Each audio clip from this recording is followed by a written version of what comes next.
gonna read this book because I don't have script. Don't have script. From under the drop. Let's see. The Goonie. The country. A children's story. A children's story. Children's story. Once upon a time there was a mother and a father and a child and many, many animals. They were a family and the family lived in a home that had lights, a kitchen used for cooking, a carpet that looked like the hair of a shaggy round dog. They lived in that house under a sun and a moon that came and went with the days and nights. And the days were long, and so were the nights, especially the night. So, again. Once upon a time there was a mother and a father and a child and many, many animals. They were a family, and the family lived in a home that had lights, a kitchen used for cooking, and a carpet that looked like the hair of a shaggy round dog. They lived in that house under a sun and a moon that came and went with the days and nights. And the days were long, and so were the nights, especially. And so were the nights, especially. When the night would come, and the moon would shine, and the dogs would bark, and the cat would meow, and the father would leave, and the mother would rant, and the little Johnny would simply be.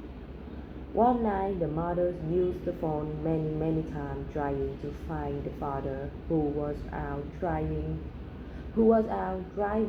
or walking or playing with his friends or hiding, and she was yelling into that telephone that was black and heavy and never yelled back. Little Johnny was 4 years old then. Little Johnny was 4 years old then, and he was at that point an only child. And his brother, Jess, who was meant to be a girl, would not be born until during that next winter.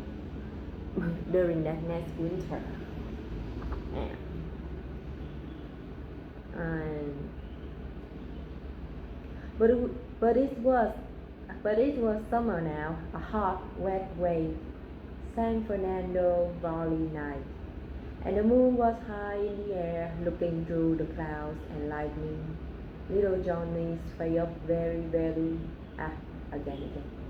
And the moon was high in the air, looking through the clouds and lighting little Johnny's face up, and lighting little Johnny's face up, and lighting little Johnny's face up very, very brightly.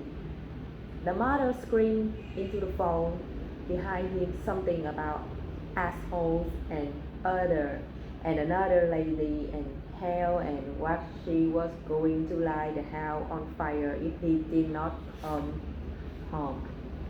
Oh, I need to reread this sentence.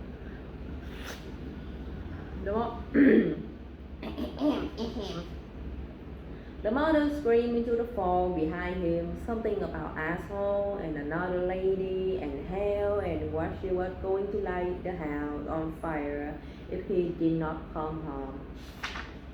Little Johnny had heard the yelling before, but he did not understand the words so well. He liked fire, but not in the house. He suddenly thought of feeding the mother of the little mice in a small plastic container in his room. The pink one who squeaked and squealed and withered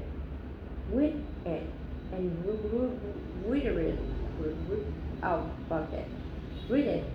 He thought of those babies and how they sucked at the teeth of their mother.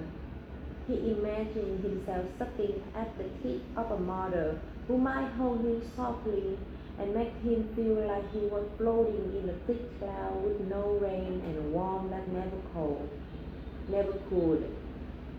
He liked to listen to those baby mice because they sound like helium laughter, and it made him laugh like he was a part of their family.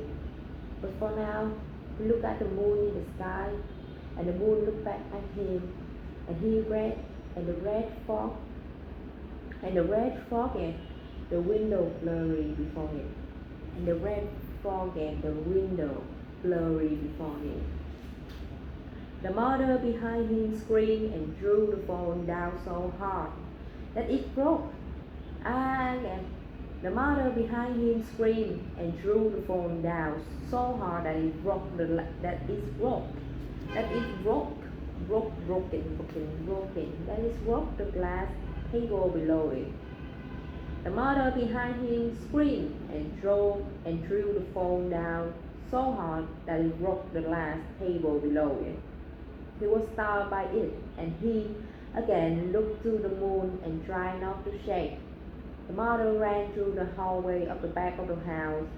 The mother ran through the hallway to the back of the house, past his bedroom to where her was, and lay face down on the hard bed with the thin flowery duvet.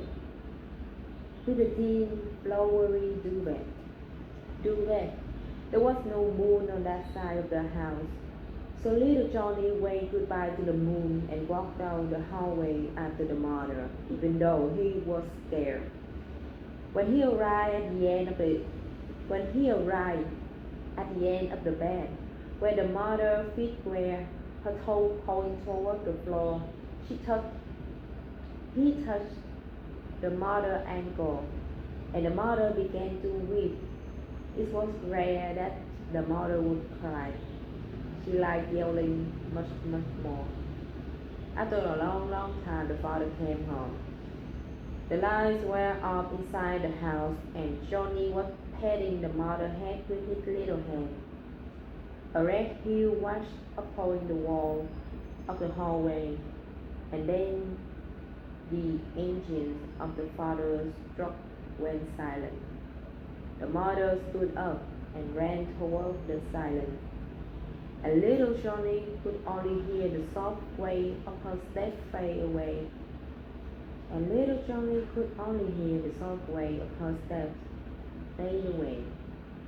The morning was coming because little Johnny could see the dark blue in the sky, right over the funny shaped pool that the father liked to swing back and forth in while he held his breath. Sometimes little Johnny would hold on to the father's shoulders while the father swam underwater, and with all his mind would try and hold his breath for as long as the father did. He wanted to be like the father because the father was big and quiet and handsome, and people liked him mostly. The coffee mugs that the mother had bought in Mexico the summer before were just missing the father's hands as he walked down the brick walkway of the home where the family lived. The glass of the window when little Johnny was looking at the moon, and the moon was looking back at him, were no longer there. Oh, let me read it again.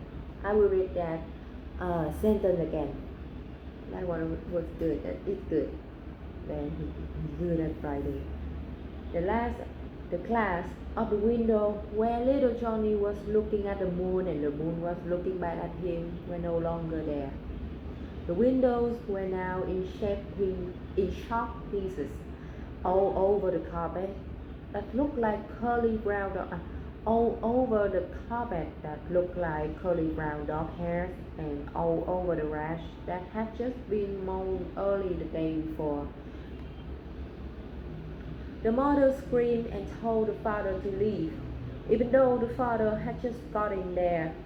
The mother was mad that the father had been gone, and now the mother was mad that he was there, in the home where the family lived. Little Johnny watched and thought how he learned about numbers in school, and he knew that when you have one and one, that it makes two. Oh, okay. And he knew that when you have one and one, that make it two. That it make two. But there was one of the mother, and one of the father, and one of him, and he didn't know what that meant. And there was a bunch of number of the round now, and there was an oh damn, and there was a bunch of number on the round now, and he felt bad for those number. Oh, the numbers on the round did not make more. Little Johnny thought to himself. He liked the window.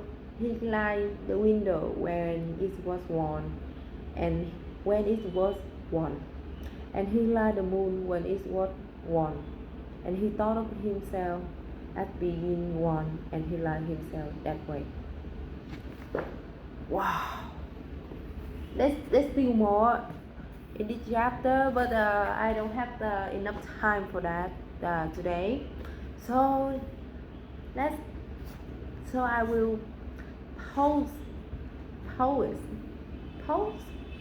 So I will just stop here, and I will read it in the next video. Which means next. Just a little more. Okay, I can continue. The father got back in his truck, and the red light came back on, and they slowly disappeared down the driveway. The dog barked. The mother wiped her nose. The mother wiped her nose and opened the cupboard to make pancakes. Little Johnny fed the mother of the mice in the plastic container in his room, and put a cake on his blue core chart on the wall, hoping that when all the core posts were checked, that he would get backpack with 6 pockets. Hoping that when all the core boxes were checked, that he would get the backpack with six pockets he had been hoping for. The phone rang while little Johnny ate his pancakes, and the mother crunched across the broken number on the ground to pick it up. Oh my God, the broken number. There was talking.